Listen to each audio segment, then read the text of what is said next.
Fred was a curious kid, always finding himself in the midst of chaos without quite knowing how he got there. His curiosity often got the better of him, leading to many comedic mishaps in the small town of Willow Creek. It was one sunny afternoon when Fred's latest adventure began. It all started with an innocent walk to the park. Fred, with his untamed mop of hair and freckles that seemed to multiply under the sun, had decided that today was the day he would finally catch the elusive squirrel that taunted him from the highest branches. Armed with a bag of peanuts and sheer determination, Fred headed for the park. Once there, he crouched behind a bush, trying to act inconspicuous as he scattered a trail of peanuts leading straight to him. His grand plan was simple: lure the squirrel down, and once it was close enough, make the capture. What Fred hadn't considered was Willow Creek's array of other park-goers, like Mrs. Henderson's wandering poodle, Bubbles. No sooner had the first peanut hit the ground than Bubbles, a fluffy white ball of enthusiasm, pounced onto Fred's carefully laid trap.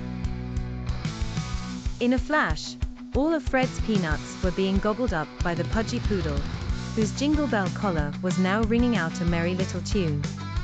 "No, Bubbles, those are for the squirrel," cried Fred, waving his arms wildly.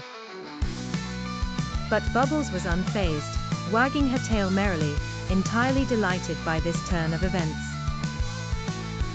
Unperturbed, Fred dusted himself off. Next time, he decided, he needed a plan with more finesse. That plan immediately formed in his head, a makeshift net crafted from his mother's laundry line and his trusty bedsheet.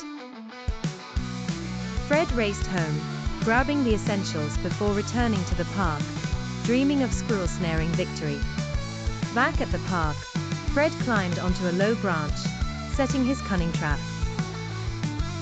But just as he was reaching for a strategic spot, a strong gust of wind billowed his bedsheet like a sail, sending Fred tumbling onto a very muddy, very irritated Mrs. Henderson. Her once pristine white dress now garnished with brown sludges from head to toe. "Fred," she exclaimed, trying to maintain her composure as she dabbed at her dress. "What on earth are you doing?" "A squirrel, Anna, wind," stammered Fred, looking both guilty and apologetic. Realizing his failure, Fred helped Mrs. Henderson clean off, apologizing profusely. Eventually, both began to chuckle. Fred's misfortune was irresistibly comical. By the end of the day, Fred had learned 2 lessons. 1. Squirrels are a lot smarter than he initially thought. And 2. Maybe less ambitious adventures might suit him better for a while. But deep down, Fred knew his mischievous spirit would soon pull him back into another precarious situation, for after all, chaos and laughter seemed to follow wherever Fred went.